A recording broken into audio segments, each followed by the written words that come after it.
Nous sommes à la fin d'Alabasta et le plan de Crocodile a échoué. Monkey D. Luffy l'a vaincu, faisant triompher les rebelles du royaume et en libérant l'île de la tyrannie du Baroque Works et de son leader machiavélique. Il se passera un long moment avant que Luffy ne recroise Crocodile dans les profondeurs d'Impel Down, la prison la plus sécurisée de Grand Line. Mais pendant ce temps, Crocodile et ses alliés ont également vécu des aventures qu'Eiichiro Oda nous a permis de découvrir tout au long de ses mini-aventures. Une histoire encore trop peu connue des lecteurs et que je vous propose de découvrir ou de redécouvrir aujourd'hui dans cette nouvelle aventure.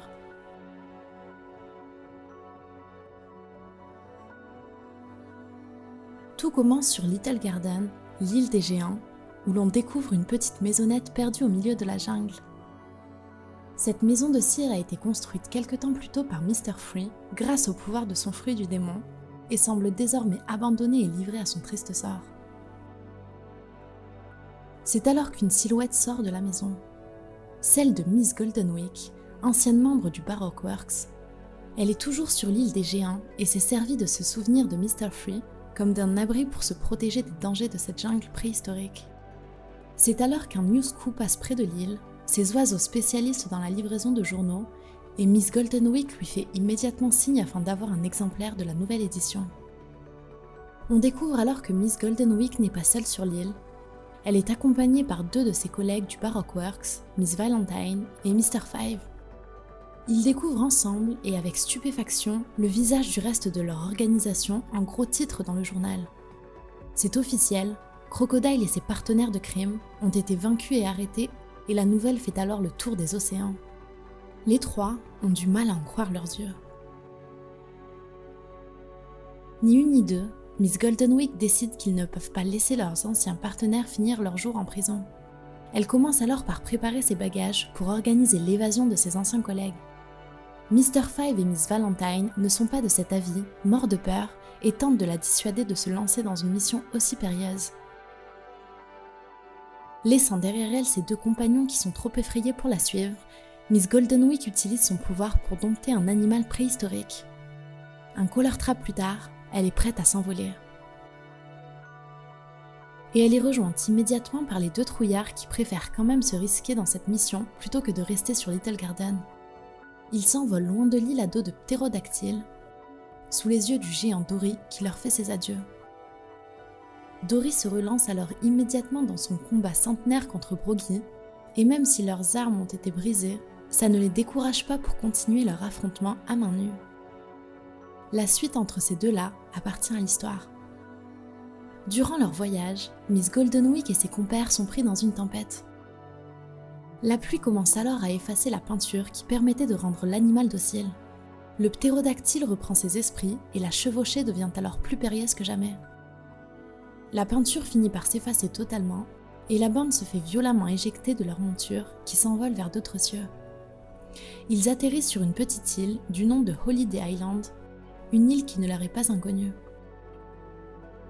Miss Goldenwick profite de cette destination pour prendre du bon temps. Elle s'arrête même chez un marchand de glace pour faire une petite pause rafraîchissante. Mais ses deux compagnons sont plus inquiets que jamais.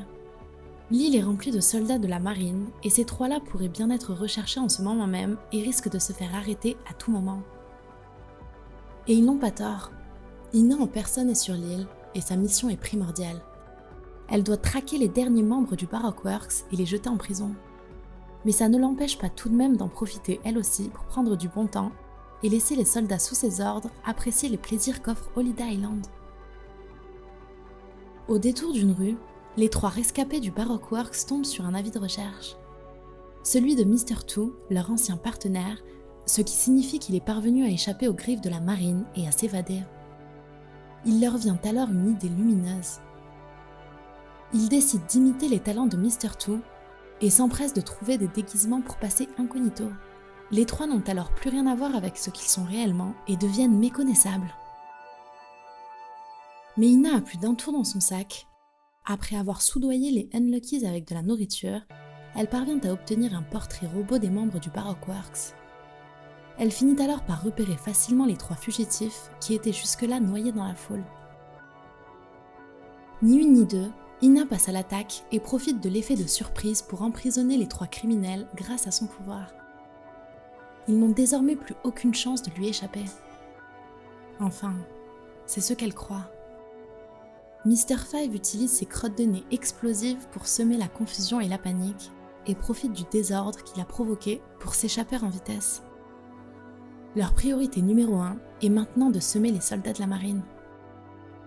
Mais Miss Valentine n'a pas eu la chance d'en faire de même et se retrouve pieds et poings liés, soumise aux anneaux métalliques de Ina. Elle se fait même confisquer son légendaire parapluie. La marine somme alors les fugitifs de se rendre, ignorant que Mr. Free n'est même pas parmi eux. Un choix décisif se pose alors, fuir ou rester sur l'île pour aider Miss Valentine qui risque la peine de mort. Pendant ce temps, sur les côtes de Holiday Island, un homme tente de quitter l'île à bord d'une petite embarcation. Il s'agit de Mr. Free qui se demande comment la marine a fait pour savoir qu'il était présent sur l'île.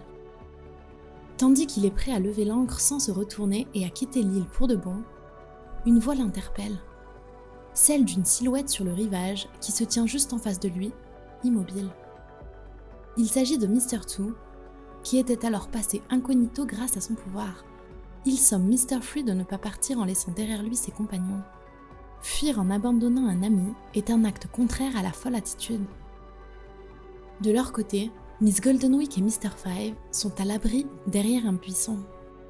Ils ne peuvent que constater impuissants leur amie Miss Valentine les appeler à l'aide, solidement harnachée à la croix de sa future exécution. Mais impossible d'agir devant une telle foule de soldats de la marine. Arrive alors un petit chariot sur lequel se trouve Mr. Free. Il semble avoir été trahi et livré sur un plateau à la marine. Il hurle de toutes ses forces qu'il a été piégé sous le regard médusé d'Ina et de ses soldats. Mais il s'agit en réalité de Mr. Two, qui en un éclair fait tomber le déguisement et se libère de ses liens. Le roi de l'illusion terrasse en quelques secondes les soldats de la marine qui ne s'attendaient pas à un tel rebondissement. Goldenwick et Mr. Five continuent d'observer la scène. Devant eux se tient un face-à-face incroyable, celui entre Mr. Two alias le roi de l'illusion et Ina, surnommée la Dame de Fer. L'affrontement entre les deux promet de faire des étincelles. Le combat débute et dès le départ, Ina surprend son adversaire grâce à son pouvoir. D'un coup de pied, elle immobilise la jambe de Mr. Two. Telle est la puissance d'un colonel de la marine. Elle semble bien partie pour remporter rapidement la victoire. Goldenwick et Mr. Five bondissent hors du buisson qui leur servait de cachette. Ils attrapent Miss Valentine et prennent leurs jambes à leur cou pour fuir le plus loin possible des forces de la marine. Miss Goldenwick utilise alors ses pouvoirs. Elle applique le noir de la trahison sur les soldats de la marine, ce qui a pour effet de leur faire changer de camp et de lui obéir. Les voilà partis en mer, volant le vaisseau du colonel Ina et fuyant Holiday Island à toute vitesse. Profitant de cette couverture, le navire se dirige vers le pénitencier de la marine. Il navigue sans rencontrer la moindre opposition ni éveiller le moindre soupçon. Les 3 agents ont un plan bien précis en tête. Ils s'infiltrent dans le pénitencier en se faisant passer pour des prisonniers. La mise en scène est parfaite et les soldats soumis au pouvoir de Goldenwick leur permettent de s'introduire au cœur de la prison sans le moindre mal. Mais gare à ne pas se faire démasquer. Au fond de l'une des cellules, ils découvrent le reste des membres du Baroque Works, dont leur leader Crocodile règne en maître. Même au sein de la prison, ils font la loi et terrorisent les autres prisonniers. Leur objectif est plus proche que jamais. Dans la cellule des femmes, ils découvrent Miss Merry Christmas et Miss Doublefinger, elles aussi prisonnières dans le pénitencier. Elles n'ont pas été plus tendres que les hommes avec leurs codétenus. Les 3 agents leur disent qu'ils sont venus les chercher et qu'il faut se dépêcher de sortir. L'équipe de secours découvre alors pour la première fois le visage de leur patron, le très charismatique Mr. Zero alias Crocodile. L'organisation est enfin réunie et l'équipe en est persuadée, le Baroque Works n'est pas mort.